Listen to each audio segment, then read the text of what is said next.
हमें सजदा सिर्फ रब को करना चाहिए। ऐसा है कि हमारा जो माथा है वो सिर्फ रब के लिए एक्सक्लूसिव है और कहीं पे भी नहीं लगना चाहिए। लेकिन अगर ऐसा है तो फिर अज़ाज़ील को रब ने इंसान के आगे मत्था टेकने को क्यों कहा? तो क्योंकि क्या रब उस वक्त क्या इंसान की पूजा करवाना चाहते थे जबकि वो खुद सामने थे? तो मैंने इस चीज का आंसर दिया कि उन्होंने मत्था as a in a gesture of respect करवाया, पूजा करवाने के लिए नहीं कहा।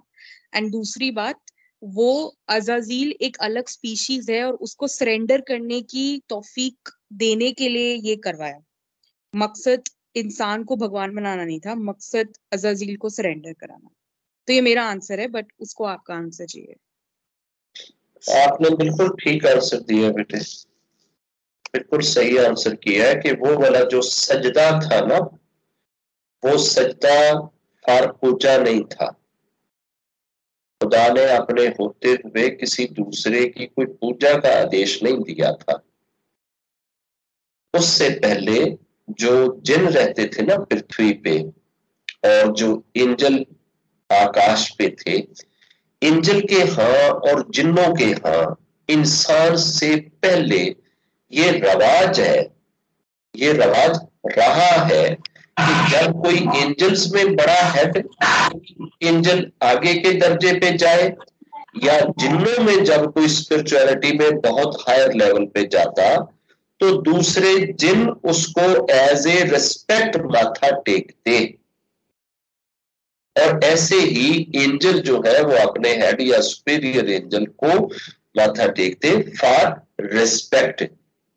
लेकिन जिसको माथा टेकते वो खुद भी और माथा टेकने वाला दोनों एट द सेम टाइम जाप रब का कर रहे होते थे। उनकी जबान जाप से खाली नहीं होती थी, जबान पे जाप और प्रेज रब की चल रही होती थी, और वो माथा टेकते हुए रब की अजमत गा रहे होते थे। ए अजमतें देने वाले रब, तूने इनको अजमत दी, ये शब्द कहते थे, साथ मत्था टेकते थे। ए अजमतें देने वाले पाक पवित्र रब, तूने इनको अजमत दी, यानी कि तेरी वजह से इनको शान मिली है, ये शान तूने इनको बख्शी है। अब उनकी तरीकाकार देख ले, उनका मेथड देख ले, और फिर आज के अगर हम जो मूर्तियों के आगे इस तरह से करते हैं, हमारा तरीकेकार और मेथड देख ले तो कितना अंतर है। दूसरी रही ये चीज कि रब ने जब तक एडम जी के अंदर रूह नहीं ना फूकी थी, उस वक्त तक किसी ने सजदा नहीं किया। सजदा करने की शर्त यह डाली थी कि जब मैं इसमें रूह डाल दूं फिर तुम इसे सजदा करना। या तो ये साबित हो जाता ना कि जी एडम जी पड़े हुए थे और अभी वो जस्ट बुत थे, जस्ट मूर्ति थे, बॉडी थी, बॉडी तो एडम की थी, थे तो वो एडम ही, लेकिन अभी तक उनमें आत्मा नहीं थी, जान नहीं थी। तो जब तक जान नहीं डली सजदा नहीं हुआ।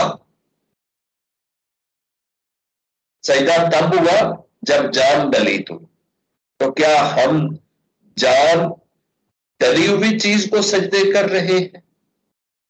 क्या हम सजदा करते हुए रब की प्रेज कर रहे हैं? अगर सजदा करते हुए आप रब की प्रेज करते हैं तो वो सजदा फॉर रिस्पेक्ट बन जाएगा। आप माता पिता के चरणों पे भले से आप सर रख देते हैं, माथा टेक देते हैं, माता पिता के चरणों पे रखते हैं, साथ ये कहते हैं कि मेरे रब, इनको मां बाप का दर्जा और ओहदा तूने दिया है, मैंने नहीं, किसी जिन इंसान ने नहीं, ये काम सिर्फ तूने किया है। तू क्रिएटर है, तूने इनको as a father as a mother create कर दिया है। मैं तेरी शानों का गुणगान करते हुए इनकी अजमत को सल्यूट करती हूं। फॉर एग्जाम्पल, अगर हम माता पिता के लिए ये चीज करें, अगर हम सासू माँ ससुर के लिए करें तो हम उनको भी यही बात कहेंगे कि रब्बा इनको ये अजमत देने वाला भी तू है कि इनका बेटा मेरा पति है या इनकी बेटी मेरी पत्नी है। तो गुणगान किसके? रब के। अगर एक इंस्ट्रक्टर को, एक गुरु को, एक टीचर को आप ऐसे ही माथा टेकते हैं और कहते हैं कि रब्बा इसके जरिए से जो तूने मुझे नॉलेज दिया उससे मेरा सीना खुल गया, रब्बा इनसे जो मुझे ज्ञान मिला उससे मुझे तेरी पहचान मिली, रब्बा इनसे जो मुझे जानकारी मिली उससे मेरा विजडम बढ़ गया। तो ये गुणगान भी आप रब का करके अगर आप उनको माथा टेक रहे हैं तो ये फिर माथा टेकना पूजा नहीं कहलाता। पूजा के लिए 3 चीजों का होना जरूरी है। 8 अंगों का जमीन को टच करना, और जिसकी आप पूजा कर रहे हैं वो चीज आपके सामने उधर मौजूद हो जिसको आप इंटेंशन में समझते हो, और तीसरा आपकी इंटेंशन। जब ये 3 चीजें इकट्ठी होती है तो पूजा कहलाती है। अब जिस वक्त हम मूर्ति के आगे खड़े होते हैं तो हमारी ये तीनों चीजें इकट्ठी होती हैं। हमारे अंग भी लग रहे होते हैं, हमारे जहन में वो एज ए गार्ड भी होते हैं, एज ए खुदा भी होते हैं, और सामने मौजूद भी होते हैं। जब हम पूजा के लिए वैसे रब को मत्था टेकते हैं तो हमारा ये बिलीव है कि रब इज एवरीवेयर। जहां भी मत्था टेको वो आपके सामने। गुणगान रब का, 8 अंग रब के, किसी दूसरे के लिए ये पेशानी है ही नहीं। पेशानी एक ऐसी चीज है कि जो हम सिर्फ रब को देंगे, बाकी कोई चीज हम रब को दूसरों के लिहाज से हम यूनिक नहीं कह सकते कि ये चीज सिर्फ हम रब के लिए कर रहे हैं। सिर्फ एक पेशानी ऐसी है जो मखसूस है, जो रखी गई है खास तौर पे कि ये चीज सिर्फ रब के आगे झुकेगी। ठीक है, जब पेशानी झुकेगी तो वो सिर्फ रब के आगे झुकेगी। अगर हम ये महसूस कर देते हैं, खालिस कर देते हैं, इस चीज को आइसोलेट कर लेते हैं बाकी सारी चीजों से, तो पता लगेगा कि यार ये रब के लिए जो चीज है वो फिर किसी और के लिए नहीं होनी चाहिए। हमने एक कथा काफी अरसा पहले शेयर करी थी कि अक्सर जो मुख्तलिफ ऑफिसेस के अंदर जो बॉस होते हैं उनकी जो सेक्रेटरी होती है या पीए जो होती है वो अक्सर फीमेल होती है। वो उनकी सारी लाइफ को मैनेज करती है, उनकी सारी एक्टिविटीज को मैनेज करती है, उनकी हर तरह के हुक्म की तामील करती है। जो वो उनको आदेश देता है वैसे वो उसको करती है। मगर पति के साथ और अपने बॉस के साथ कुछ रिलेशन ऐसे हैं कि जहां आके वो उनको क्रॉस नहीं करेगी कि नहीं, ये सिर्फ पति के साथ, ये रिलेशन किसी और के साथ नहीं हो सकते। तो रब के लिए भी तो बिल्कुल ऐसे ही होना चाहिए ना कि कुछ चीजें तो आप फिक्स कर दो, कुछ चीजें तो आप महसूस कर दो, सेपरेट कर दो, उनको बोलो कि ये चीजें जी सिर्फ रब के लिए, और उसमें ये माथा टेकना है, सजदा करना। तो वो जो रब ने किया था वो उस जमाने, उस समय, उस टाइम के लिहाज से रिस्पेक्ट का जो तरीकाकार था पृथ्वी के ऊपर और आकाश पे, उस तरीकाकार को फॉलो करते हुए इंसान का रुतबा दोनों के सामने खोल दिया, एंजलों के सामने भी, जिन्नों के सामने भी, कि ताकि कल को एंजल्स और जिन ये ना समझे कि ये जो स्पीशीज आई है ये बहुत छोटे दर्जे की है और हम दोनों से जूनियर है, हम दोनों से बाद में आई है, हमें से दोनों सीनियर है, हम पहले के हैं, तो लिहाजा हम कोई बड़ी चीज है। वो इंसानों से है पहले, लेकिन इंसानों से ऊंचे नहीं है। और उसमें तो बल्कि ये सजदा वाला खाता करने से पहले रब ने एक काम किया, रब ने ये काम किया कि एडम जी को डे ऑफ जजमेंट तक आने वाली हर चीज जो इस पृथ्वी पे जमीन पे आएगी बनेगी, सब चीजों के नाम सिखा दिए कि ये चीज बनेगी, ये चीज होवेगी। हमने तो आज ये हार्ड डिस्क का नाम सुना है ना, एंजल जी को उस वक्त भी बता दिया गया था कि एक हार्ड डिस्क भी बनेगी।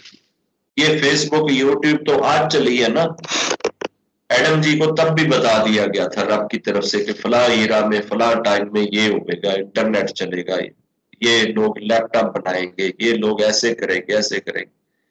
अब ये चीजें जो डे ऑफ जजमेंट तक की थी, ये चीजों के नाम रब ने ना सबसे पहले एंजलों से पूछे कि जरा ये चीजों के नाम बताओ कि ये क्या चीजें हैं।